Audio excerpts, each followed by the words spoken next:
Okay. Morning, everyone. Welcome to the meeting of the North of Tyne Combined Authority Audit and Standards Committee. I'm Doug Ross. I'm the independent chair of that committee, and I'll explain how we'll deal with this virtual meeting, and hopefully everything will be okay. So welcome everybody to the meeting and to those viewing online.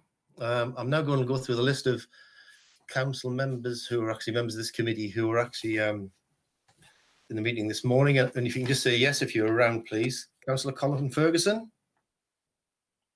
Yeah, I'm here. Good morning. Morning. Councillor Claire Penny-Evans. Morning. Morning. Councillor Ray Glindon. Present. Councillor Martin Rankin. Yes, good morning. Good morning. Councillor Scott Dickinson. Good morning. Councillor Mark Swinburne. Present. Councillor Catherine Seymour. Good morning. And Councillor Debbie Cox.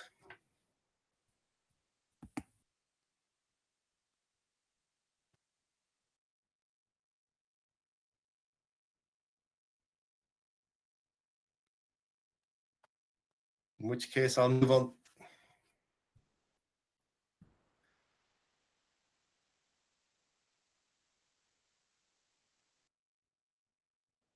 Tony Candlish. Morning. Phil Slater. Good morning. Susan Richards. Good morning. John Softly.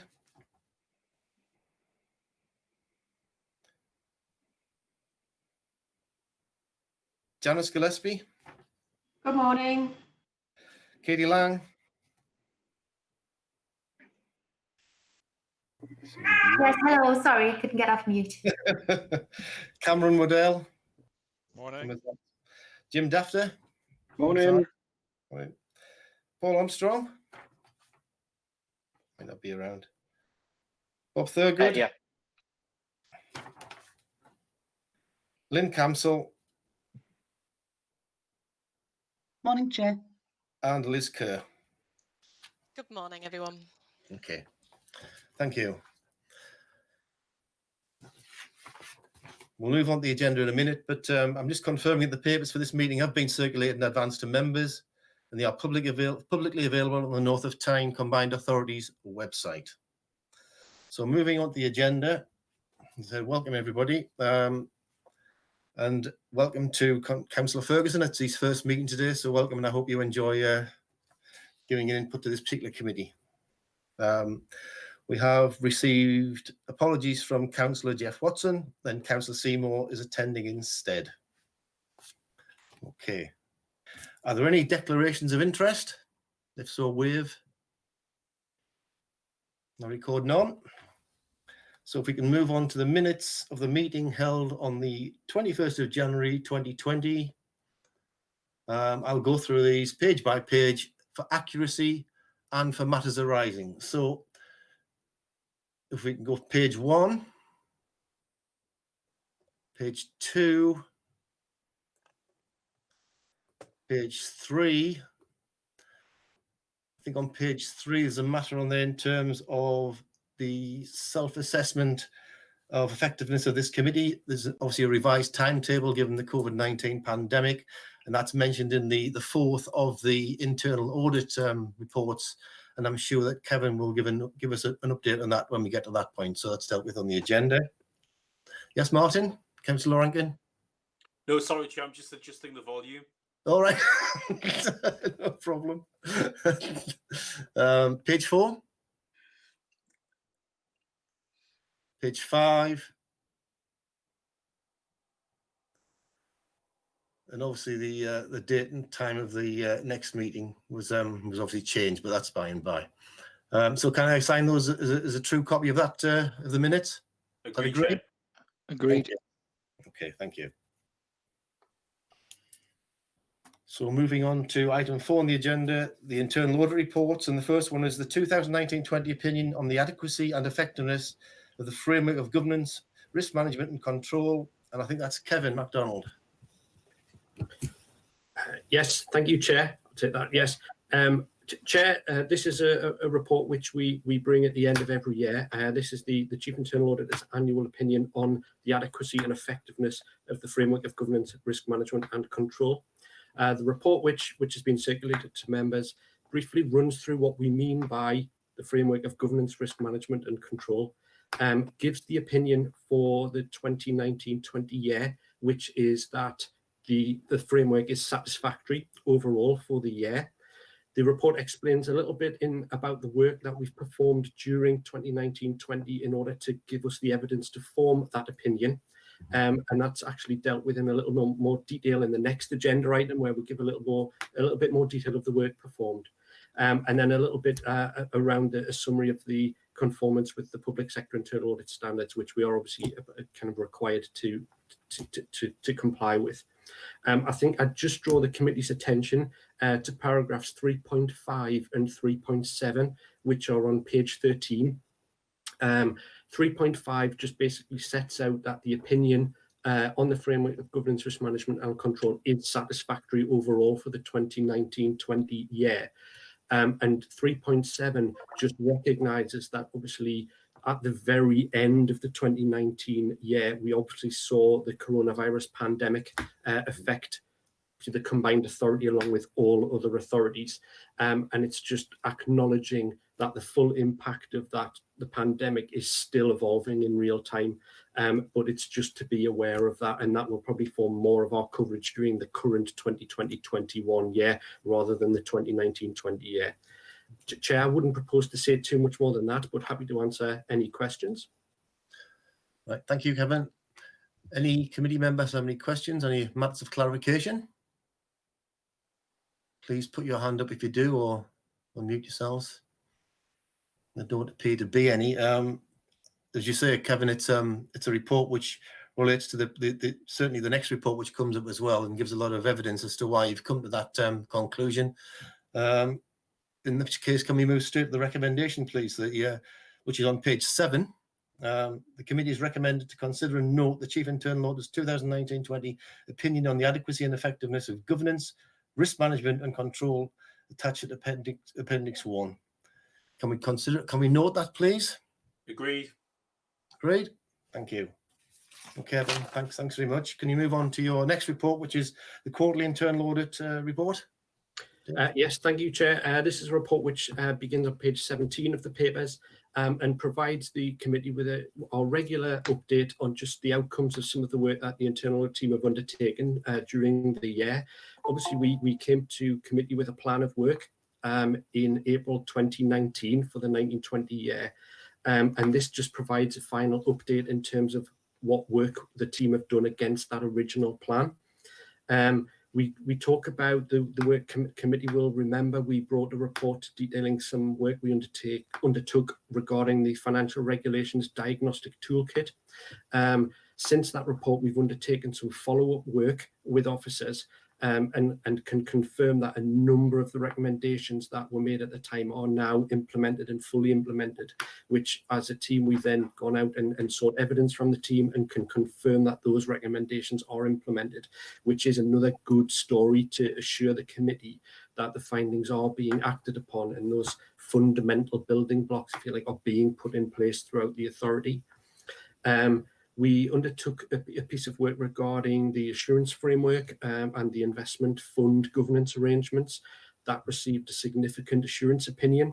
Again, as the committee starts to make those, to make grant payments and so on in terms of delivering outcomes, it's important that those arrangements are robust. What was not included in the plan for the 2019 year, because we weren't, it wasn't known about in March 2019, was the adult education budget and the devolution of that into the combined authority. As the committee would expect, we've therefore diverted resource to that piece of work because it is an important and emerging risk for the combined authority, and some time has been spent on a project assurance role in terms of working with the project group, trying to put the controls and systems in place for that coming in, rather than doing the traditional backward look audit after all the work's been done. What that's meant, Chair, is that we've reprogrammed some planned work because of that, and also slightly because of the impact of the pandemic at the very end of the year. And on page 23, we just give a summary of some of the pieces of work which were originally included in the plan and how they've been reprogrammed into the 2021 plan, which is the next item on the agenda, which is entirely normal practice for an internal audit team. Again, Chair, I wouldn't propose to say too much more than that, but happy to answer any questions. Right, Councillor Swinburne, you have a question? Yes, thank you, Chair, and thank you for that report, Kevin. It's just a couple of things. Firstly, on page 19, there's a couple of key dates there. It states about it's item 1.6, where a document was going to be presented to Cabinet in July, along with updated financial regulations and financial procedure notes. Has that meeting already taken place, and was that document presented to Cabinet in order for it to proceed? Janice? You're muted, Janice.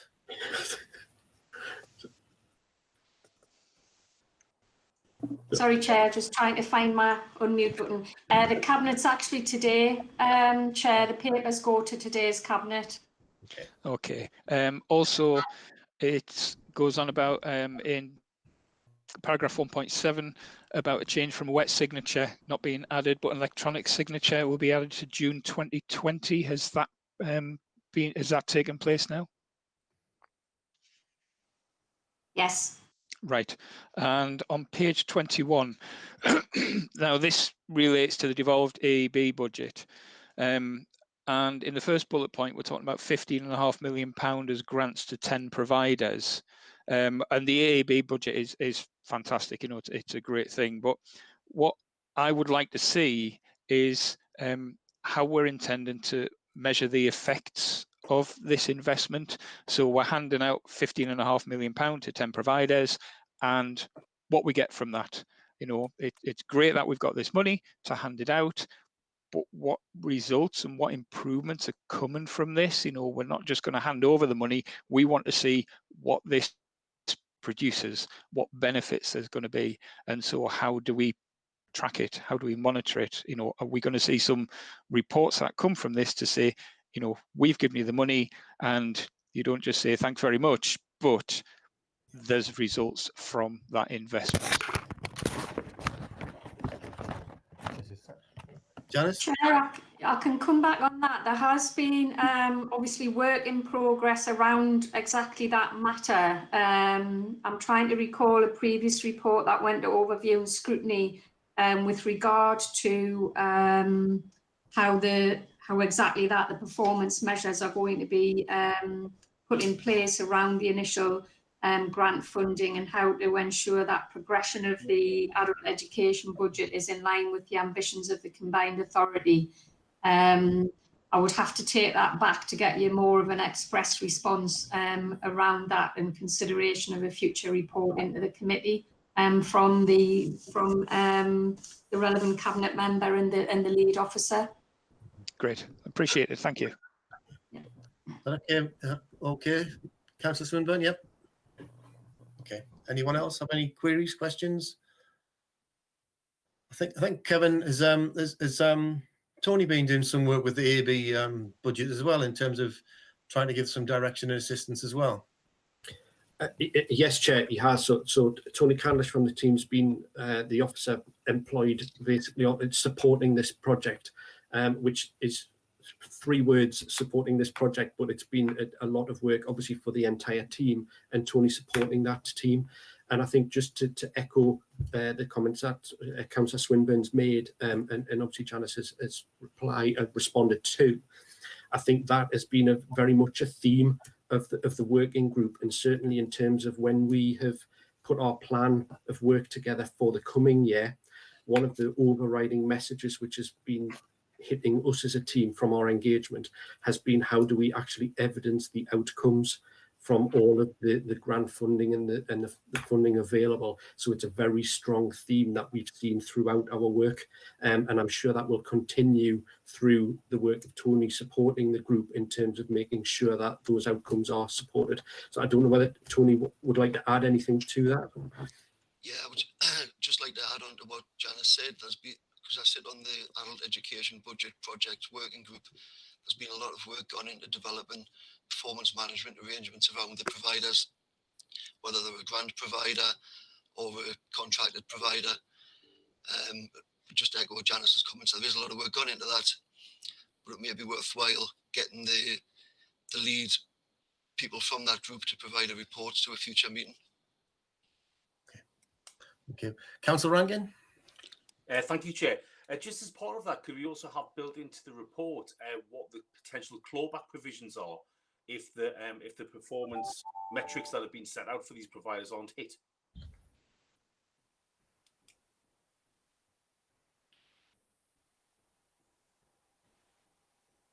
Janice, could that be included?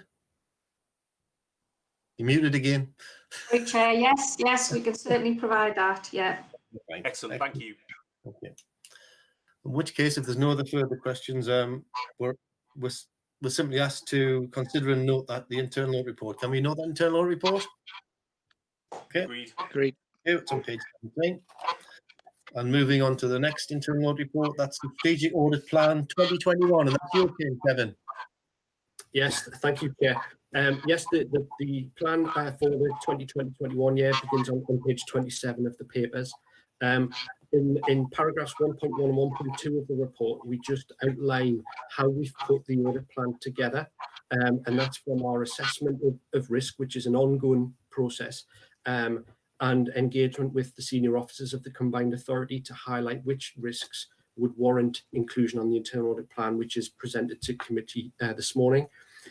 We also recognise, obviously, as I've previously mentioned, that we are unfortunately in the current coronavirus pandemic. It is a dynamic situation, and the risk profile of the authority continues to change and evolve, and will be reassessed as we go through the year, as the committee would expect, and any updates will be reported to the committee during the year as necessary.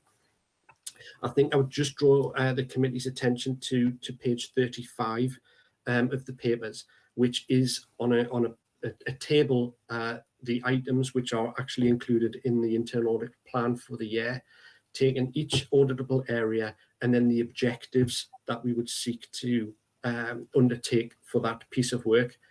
I think the one which I would perhaps draw the committee's attention to is the one at the top of the page 36, which is around the arrangements for ensuring and evidence in the delivery of the devolution deal.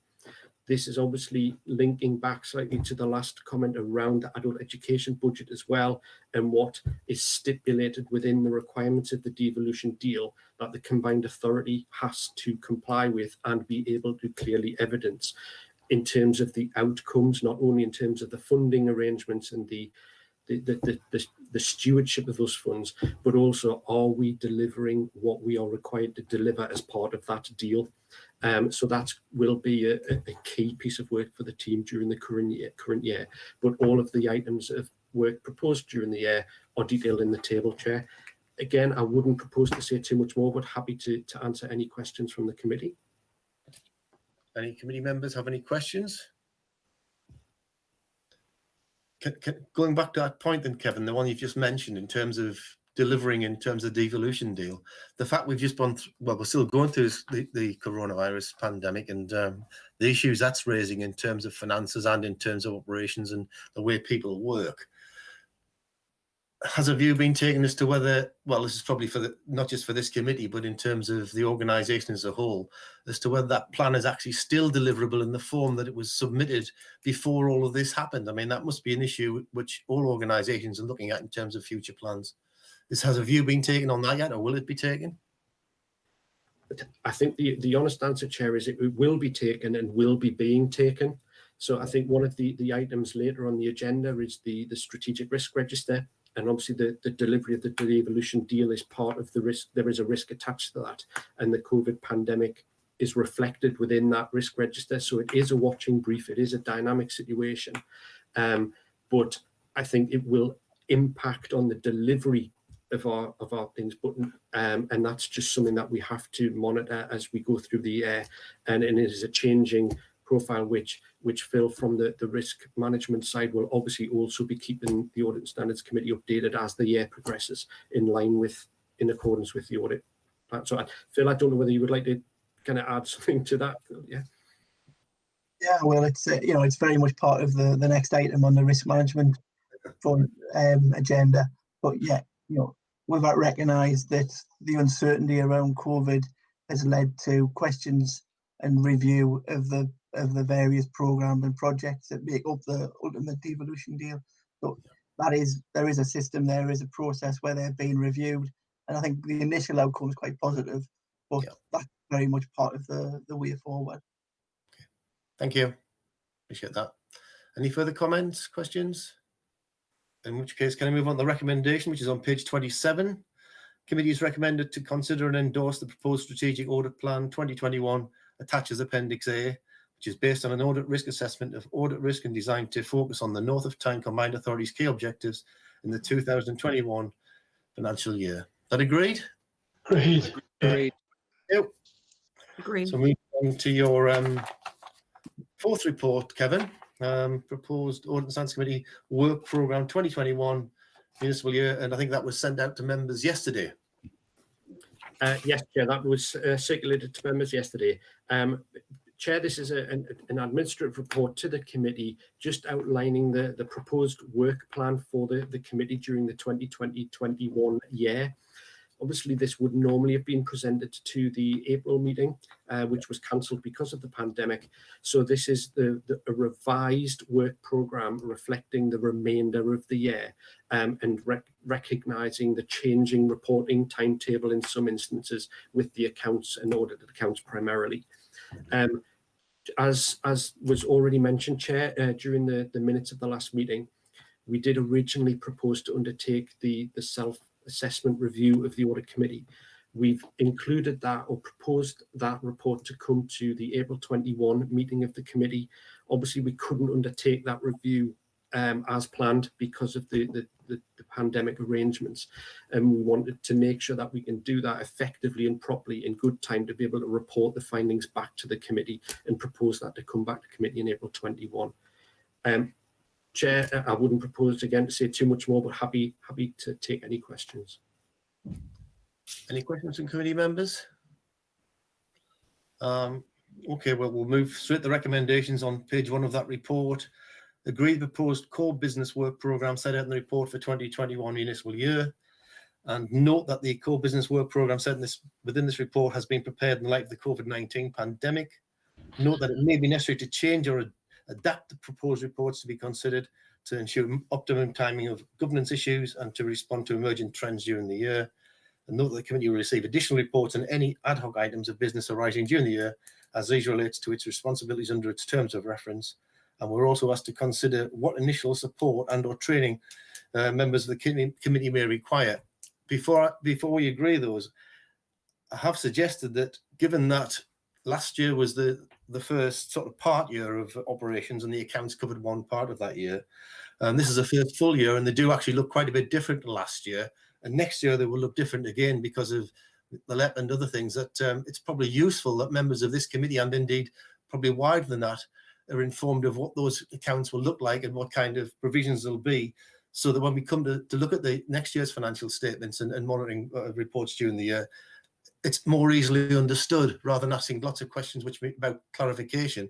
We should actually understand what we'll be getting and understand what the organisation is now doing as a group and as an individual organisation. So that would be quite useful, I think, for members of it. I don't know if Janice has got a comment on that. Yes, Chair, I'm happy to do that. I think you're right that the form of accounts will change again next year, and it is a complex document and will become even more complex as we add the LEP into it. So it's probably useful that we set a session aside earlier to describe the different elements and what's actually influencing them and how we can help the committee understand the different components and how they're presented. Yeah. I think it also relates to all the risks and all the rest of which come out because of the new accountable group and all the rest of it. So just not just the events, it's everything that goes with it. Okay. I think it might also be useful that obviously when we do the self-assessment of our effectiveness, that we actually do a report as well to Cabinet in terms of what we've done during the year, how we've discharged our responsibilities, and how that gives assurance to the authority as a whole. I think that's that Agreed, useful, I think, is it? Yeah. Okay. So can we agree those 5 recommendations, please? Agreed. Agreed. Thank you, Agreed. Chair. Thank you. So moving on to item 5 on the agenda, which is a strategic risk and opportunities register, which we've mentioned 1 or 2 items already, Philip, but over to you. Yeah, last time members saw this report, there was 3 risks, which was devolution deal capacity and an opportunity around partnerships, all which sat at amber. Although the committee didn't meet in April, we did review the risk register, and the risk around devolution moved to red, and that was absolutely because of COVID and because of the uncertainty of the time about what impact it would have on the delivery of the devolution deal. Now that we sit here in July, it still sits at red, that risk, although it's noted as improving. And as I've already said, that's because there's work being done to understand where the various programs and projects are. And I think the initial outcome is positive. It says within the appendix to the report that actually that work's not going to be complete until September, which is why it still sits at red. So I think the anticipation is that that will move back to amber by the time the committee meets again. The other new item on there is a new opportunity around the LEP. At the minute, it's just a paragraph about what that might be. The LEP became part of, North of Tyne became the accountable body for the LEP on the 1st of April, which is recognising the opportunities around that. We have included within the paper the risks from the LEP. This is something that's been produced by their chief executive and staff, but it's there for information. And similarly, a summary of the Joint Transport Committee. These risks will have been presented to the Joint Transport Committee, but as very few of the members of North of Tyne's Audit Committee are on that meeting, it's useful just there for your information. And I'll take any questions, Chair. Thanks, Philip. Any questions from any committee members? Don't see any hands. In terms of how you think it's moving, obviously, even though it's red, that first particular risk, in terms of what, and it's enumerated to a degree in that report, what is the reason to feel that it's actually moving back to amber, Philip? What actually is specifically happening? I think they're having various discussions. I think there's a programme of work where they're assessing the various impact of COVID on each of the actual investment fund, particularly programmes. Yeah. And I think the points that's coming back from those discussions and meetings is actually positive, and that's what suggests that it will be moving back to amber. I don't think those discussions are presenting any huge issues. You know, we accept that there are some problems and things that need to be resolved, but there's nothing to suggest it'll have such a massive impact on the delivery of devolution. Okay. Councillor Penny Evans. Thank you, Chair. It was just on that point, I was just wondering as well if it needs to be noted that there could be opportunities for further devolution due to the COVID pandemic. Obviously, as we are going forward, areas will need more funding to help with what's going on, and whether or not this is an area that we could look to include in the North of the Tyne Combined Authority. We can take that back to the risk owners and get a view on them to see how it fits into the risk and opportunities register going forward.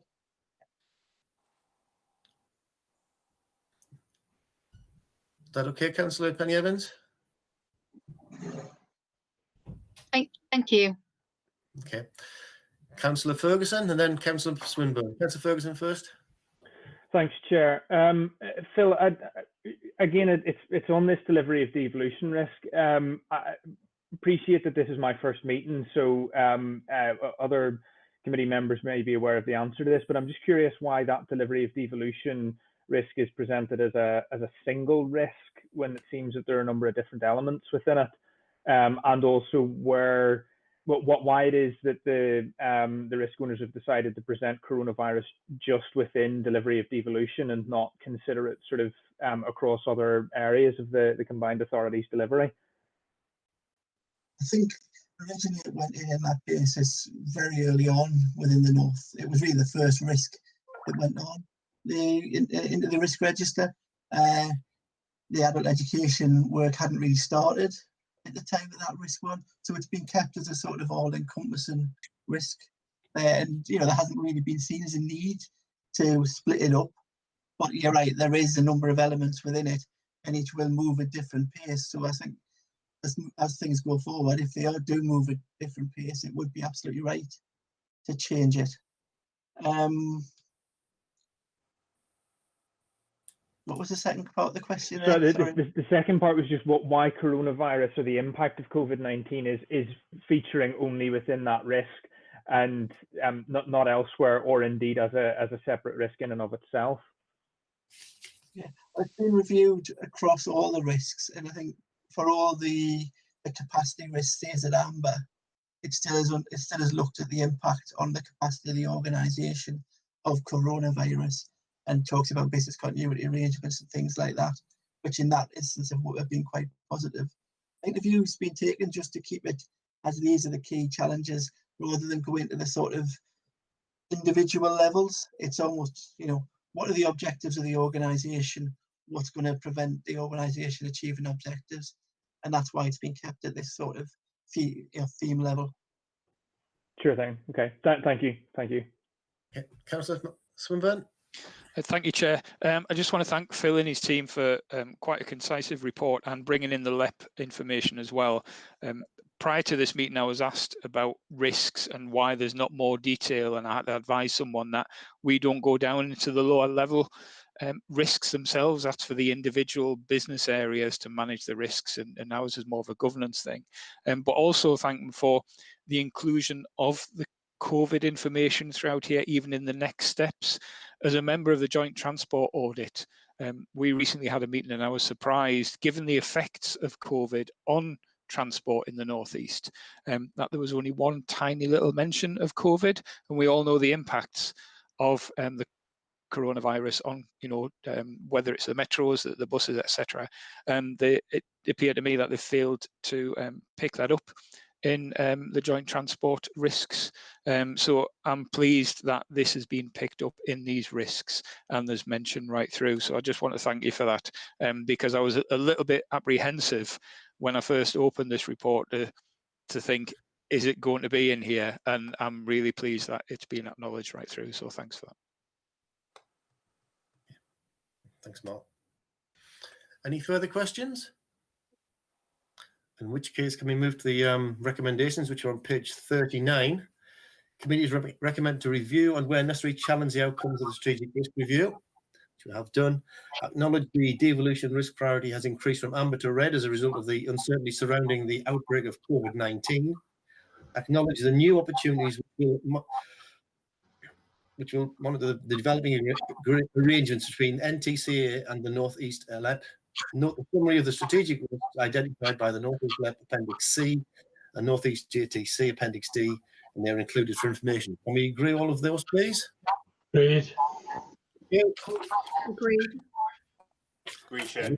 We'll move on to item 6 on the agenda, which are the draft statement of accounts. And I think that's you, Janice. Yes, thank you, Chair. Happy to bring to the committee the draft statement of accounts for 2019-20. They are still drafts at this stage, and we haven't as yet published the draft statements. We were proposing to publish at the end of this week, 31st of July, sorry, which is Thursday. What you have is the full statement of draft accounts, which includes the single entity accounts and the group of accounts. Of course, the complexity of the arrangements are such is that we also include in the accounts the combined authorities' share of the transport accounts. So the expenditure and the income reflects our proportionate share of those accounts within the draft. And then included at the end are a set of group accounts, which are arising from the Nexus being part of the group. It is a complex document. There's no way around it.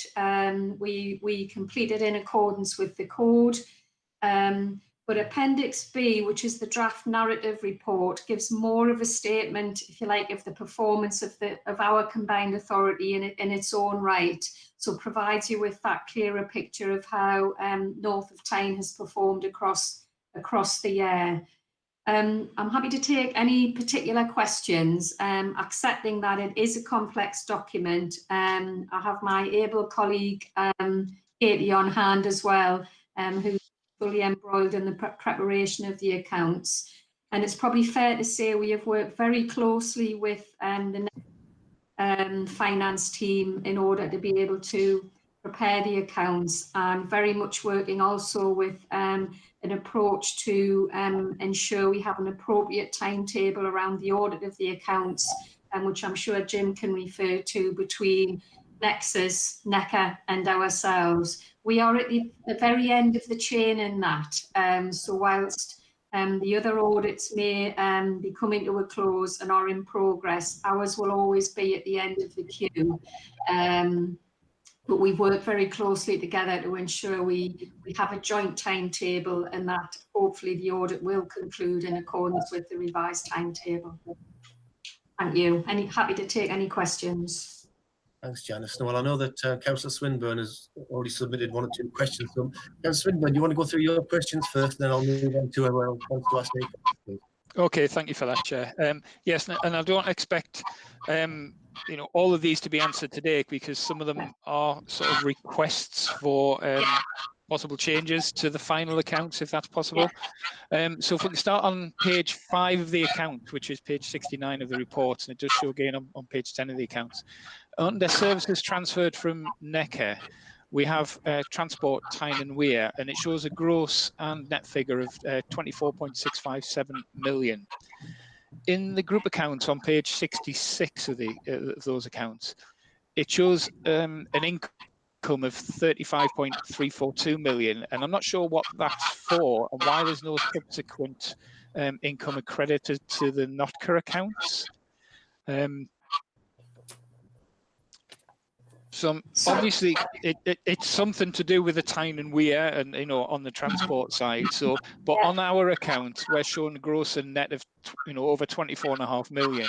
In the group accounts, there is an income on page 66, which is 35.34, and I know that the gross and net accounts on page 66 of the account is higher. I'm just not sure why there's only an income on the group accounts and nothing subsequently attributed to our accounts. Is it just something that South of Tyne have got and not North of Tyne? Because we don't get to see this detail, and I know coming from the joint transport, we don't see any accounts on the joint transport either. So we've got no clarity on that spend or that income or anything like that. Okay. Sorry, Janice, can I chip in? It's Katie here. Hi, Mark. This is for the group account, so I need to get back to NECA just to get back that detail. I have got working papers on the group, and I will. I've only just sort of seen your questions, but we'll get back fully. But I presume that this is just to do with the Nexus. Otherwise, it would have featured in the single entity accounts as part of the JTC. But I will confirm wholly what that income relates to. Okay, thank you. On page 12 of the accounts, which is 76 of the report, we have under expenditure other service expenses, which for 1920 shows us 72.87 million. Yeah. So I can't find, well, unless you can point to where in the report it has a breakdown of detail for these other expenses within the accounts. No. Yeah. So can we have a breakdown, because almost 73 million pound, under a heading of other expenses is a significant amount, and I think we need to be more transparent under that as to what that relates to, because it's 82% of the total expenditure. Can I just? Sorry, I was just going to say, can I just clarify? A good proportion of that, over 30 million relates to the NECA payments that we pay out to NECA in relation to the levy income we receive. It's a net effect on our accounts, but we receive the income from North Tyneside and Newcastle, and we pass that across to NECA. So that's a good proportion. I'll provide you with a full breakdown of what else is included in that figure. Yeah, I think it just needs to be shown in the accounts because, you know, the public see it. If I'm asking the question, you know, I can't see where it is, but we need to be shown this. For transparency reasons, we need to show, we can't just have an other heading. We need to detail underneath what that's all, you know, adding up to, as it were. I guess just on that, Councillor Swinburne, I guess we'll have a, I understand what you're saying in terms of transparency. We'll look perhaps at creating another line, which is perhaps the main line. But I guess the balance I have to strike is that transparency and compliance with the code, etc., and the number of pages. But we'll have a look to see how we can detail it in an easier way, so that you can see where both sides are, without making it too onerous in terms of additional disclosure in the accounts. Because I guess the accounts are open to public inspection, so anybody can ask us questions which we can provide, but we'll give the committee a full breakdown of that shows the 72,870, and then think about which additional line we can put into the table. Okay. On page 16 as well, which is page 80 of the whole report, under the heading of officers' remuneration, it presently shows the elected mayor. That needs to move. It does, because he's not an officer. He doesn't receive a salary. Also, it shows managing director of transport arrangements. I'm not aware of there being an agreement, and yes, that might have been made, but the managing director, is this the whole salary that appears on here, or is it like the percentage of that person's, you know, the 44% as it shows on there? It's the percentage, I think, yes. It's a bit of a shock then if that's like the 44%, because that means that person's on £260,000 or something like that. And that's quite a shocking salary. Sorry, I'm a bit surprised at that. Sorry, can I just clarify? I think it is the full percentage of the salary. We were advised last year as part of the audit to include the Managing Director of Transport Arrangements. So I've done it for consistency this year, but we'll get back in relation to, I just need to reference back as to why we show the full amount and not the proportion that relates to the population of North of Tyne. Yeah, because we should only be showing 44%. Yeah.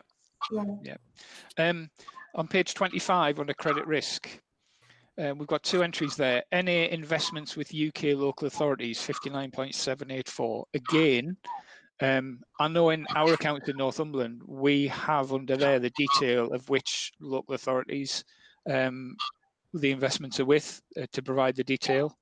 And I'd like to see that information to provide that.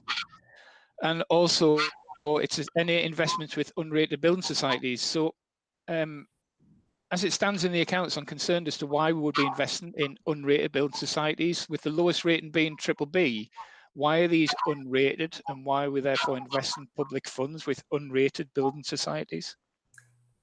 Sorry, Councillor, this relates only to the NECA accounts, and it'll be in line with their treasury management strategy. The North of Tyne only invest with either the DNO, the Debt Management Office, or other local authorities within their treasury management strategy. But I can get back and inquire some more detail as to regards the building societies that NECA do invest with, and we're only showing that as again as a proportion of the JTC's part. So that's like an inherited one that we've taken over when we okay. No, we have no. So it's not our fault, as it were. It's one that we adopted. Okay, I would be very concerned if we were going down that one. The other one, page 28, is short-term debtors. You know, if we can list the names of those under each of the subheadings for transparency, and also the same for short-term creditors. I see no reason why we can't be providing that information. And, you know, I'd be concerned as to why we wouldn't be providing that information. I guess again, Councillor, we have reported in accordance with the code, you know, that they are our reporting requirements, but we can have a look to see how it would impact if we added additional disclosure. Yeah, and I think for this one, the last one at the moment, on page 94, we have capital expenditure and capital financing. Property, plant and equipment in 2019 was 6.5 million, and in 2020 it was 24.918 million. It's a 6 times increase in this area, and I was wondering if I could request further information as to what it relates to, please. Yeah. Hi, Councillor Swinburne. Yes, certainly. This is obviously again relates to the JTC side and the Nexus side. We don't have any property, plant equipment shown on our accounts, just due to the north of time. I'll go back to the finance manager of NECA to get that detail, or indeed to Nexus, and just to provide a full background as to what that relates to, that increase, and I'll report back. Okay, that's great. Thanks very much for that. Thank you. Okay, thank you. Any further questions from any of the committee members? Anybody want to put their hand up? Councillor Seymour? Yes, thank you, Chair. I just have a couple of questions on the, one on the investment fund outturn. That's page 177. And I just see that the delivery, sorry, I've lost the page. I see that the delivery against the investment fund program has been delayed, but there is a significant shortfall on the supporting business case development and the technical support. I'm just wondering if we're over budgeted on this amount. Thank you, Chair. I think obviously this 1920 was the first full year of the authority, and I would say that it was still in early days of developing and understanding where programme development would take us. So I think, yes, that was a kind of a high estimate of kind of what would be required around supporting business case development. So we continue to refine that as the programme and the authority itself develops in terms of understanding the need for that budget. Yep. Okay. And the other one is on page 175. It's just it's the NTC order and constitution. It just says that in here, I just wondered if perhaps we could change where it says the elected mayor chairs the cabinet, to add both of which have instead a number of specific powers and financial resources. Decisions by the elected mayor and cabinet are subject to scrutiny by the overall overview and scrutiny committee. Okay, yeah. Because it's a bit misleading. Yeah, get the point, yeah.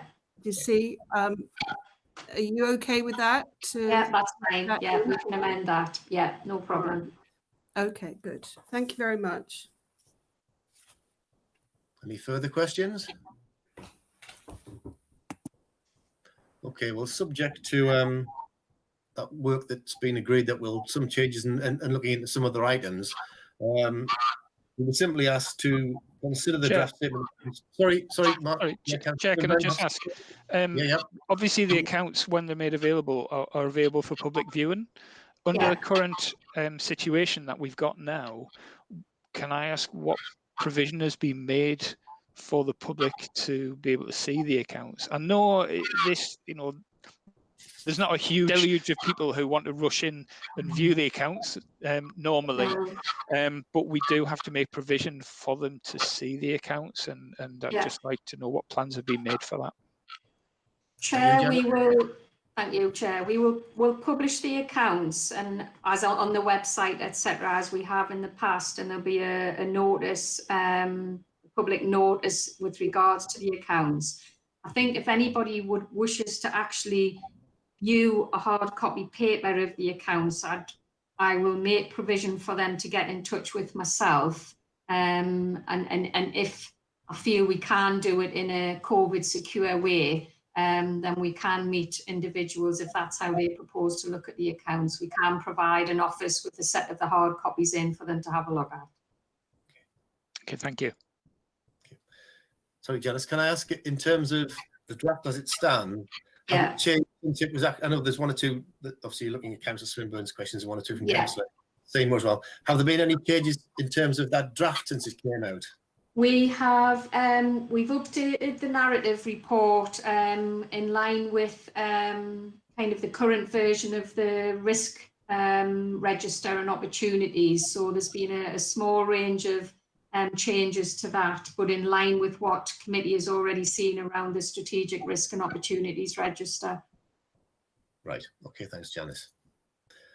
In which case, any further questions? So we just simply recommended to consider the draft statement of accounts 2019-20, which I believe we have. Agreed? Agreed. Great. Agreed.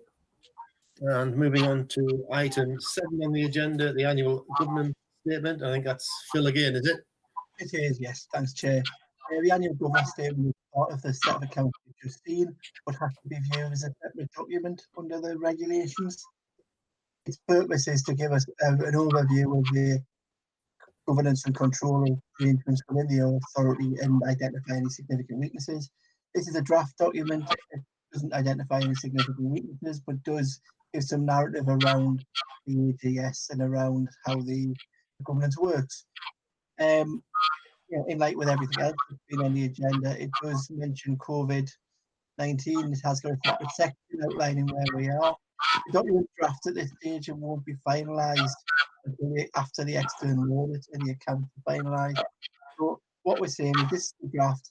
This will be in the published accounts. This is where we are now. But between now and the end of the audit, it will be reviewed. And if there is any significant issues relating to COVID or anything else, then it will be highlighted within the final document. But at this stage, this is how we see everything, which is a positive statement around where the organisation is at. Yeah. Any So questions? could I ask Phil, in terms if there are any changes, would it come back to this committee? How does that work? Yeah, if there was anything happen between sort of now and the next committee, would make the amendments, and then you would receive at the next meeting in September, you will receive a revised document. You will receive the revised document anyhow, because at this stage we haven't got the external audit opinion, so that'll need to be added in, but it would be part of that September committee. You'd see it. Thank you. Any further questions from any committee members? Don't see any hands, in which case we move to the recommendations, which are on page 195. Recommended to approve the attached draft 2019-20 annual governance statement, recognising that it has been prepared during arrangements put in place to respond to the coronavirus. And 2, the committee are also asked to acknowledge that the statement will be revisited and updated as necessary to reflect the adequacy of the governance and internal control arrangements in place during this period. Can we agree with that? Agreed. Agreed. Okay. Agreed. So moving on to item 8 on the agenda, standard. It says there may be a verbal report of the meeting. John, have you anything to say? Chair, the only item I would mention is that, as members are probably aware, the LPA is consulting currently on a new model code of conduct, which will be a voluntary code of conduct. So authorities will have to make a decision as to whether or not to adopt that code of conduct. Each of the 3 constituent authorities across the North of Tyne area are preparing their own response to the code of conduct, and that's how it's being addressed across the region. Okay, thank you. Any comments on that? Okay, John. So what is the proposal? What are we going to do? Chair, it was just for information for the committee in case anybody had spotted the fact there is that consultation. I would expect that members will be aware from their own constituent authorities of the position. And as I say, given that the 3 authorities are producing their own responses, we're not envisaging a further response from the combined authority. Okay. Is that okay with members? Yeah. Yep. Okay. Thank you, Thanks, Chair. John. Thank you, Jen. And so we'll move on to item 9 on the agenda, the audit strategy memorandum. I think that's Cameron Liddell from Mazars who's going to present that. Yes, Chair. Can you hear me okay? I can, yes. Excellent. So in terms of the plan, it's obviously a little bit late coming to the committee. It would have come a lot earlier in the year, but things have rather been overtaken by events. So I'll go through in relatively high level the report, recognising that members of the committee will have had some time to have read it. So some key points. The first point is that the scope of the audit hasn't changed since last year. We're still required to audit the accounts, give a VFM conclusion and report to National Audit Office. And the committee is aware as well. I think Councillor Swinburne asked a question around about the public's access to the accounts. They also clearly have a right to ask questions of the auditor during that period, and they also have the right to object. To date, we've had no correspondence from electors this year. In terms of the audit approach, Janice quite helpfully has already touched in terms of the timetable. So the way we've run things this year is very close coordination between Janice, John Hewitt at NECA, and John Fennick and his team at Nexus. So we have broadly completed the audit of NEMOL, which is the subsidiary that runs the Metro. We are approaching completion of the Nexus audit. The NECA audit is well underway, and the NOTCA audit will, of course, start relatively shortly as well. What I should say, though, is that the committee will be aware that we do need assurance from Town and Weir Pension Fund, which is audited by EY. And due to the impact of the pandemic, the latest communication from EY around about the pension fund audit is that they're unlikely to have concluded the audit until the end of September, and it's unlikely we will get that assurance that we require until early October. That clearly has a big impact on NEMOL and on Nexus, and through there into the group audits for NECA and NOTCA as well. So it's worth the committee just being aware of that fact. And I think from my experience of auditing other local government pension funds, that's not out of sync with the rest of the country. In terms of risks, which start on your pack, page 217, there's a little diagram there that set out what we think the 3 significant risks are in relation to the NOTCA audit. The first one is management override of control. That applies to all audits, no matter what they are in relation to, no matter where they are. And our focus there is around about the controls in place where management may have the opportunity to amend the accounts to make them look better or worse than they actually should be. So we do quite a lot of work around about journals testing, looking for unusual transactions, and material estimates around about that area. Second one relates to revenue recognition, which we can rebut, but we don't because of the potential risks of moving money between years. And you'll see on page 218, I think it is, on the part of the pack, that we focus our attention in particular around about year-end cut-off for toll income from the tunnel, but also in terms of grant income to make sure that where there are conditions, they've been met and therefore it can be recognised in the accounts. And finally, last but not least, I've touched about timetable on this. We also spent a lot of time auditing the pension fund entries. The Financial Reporting Council and their regulatory arm, AQR, have put a lot more scrutiny of this area in terms of what audit suppliers actually do, and their expectations continue to increase around about the amount of audit work in this area. This year, there's 2 things that's going to make that more difficult and take more time. One being the triennial valuation that took place, and secondly, the impact on asset values of at the year end of the pandemic. So it's worth the committee just being aware of those 2 particular issues, I think. We also raise one judgment area, and that is to do with the footprint and making sure that the Nexus, NEMOL, and NECA activities are appropriately split between NECA and NOTCA in terms of the way that the order was set up in the first place. On VFM, we have looked at that and we don't feel that there is a VFM risk. The committee might reasonably ask whether or not the pandemic makes a difference to that judgment. We've reconsidered that as part of our ongoing update to planning, and we still believe that given this relates to the year ended 31st March 2020 and the pandemic's main impact was in the last couple of weeks, the chances of that having a significant impact on the authority's arrangements for the full year is comparatively slim. We will nevertheless update our risk assessment, but we still do not feel there's a significant risk to VFM this year. That may change, of course, for 2021. In terms of fees, they are as they stand. The committee will note there was an additional fee last year. It is possible entirely there may be one again this year. If so, it will be in relation to additional work due to the pandemic, notably around about pensions, I think. Beyond that, we highlight independence with no threats. We don't do anything other than the audit for NOTCA. We highlight materiality and the level of misstatement we'll report to the committee as well. And Appendix A and B just very quickly go through what we have to report to the committee and when. This plan clearly does quite a lot of the early reporting. And secondly, it highlights the impact of IFRS 16, which has been put back a year because of the pandemic, but it is still quite a significant change. I think Janice referred to the accounts don't ever seem to get any less complicated. This certainly will make them more complicated. Happy to take any questions, Chair. Any questions from committee members?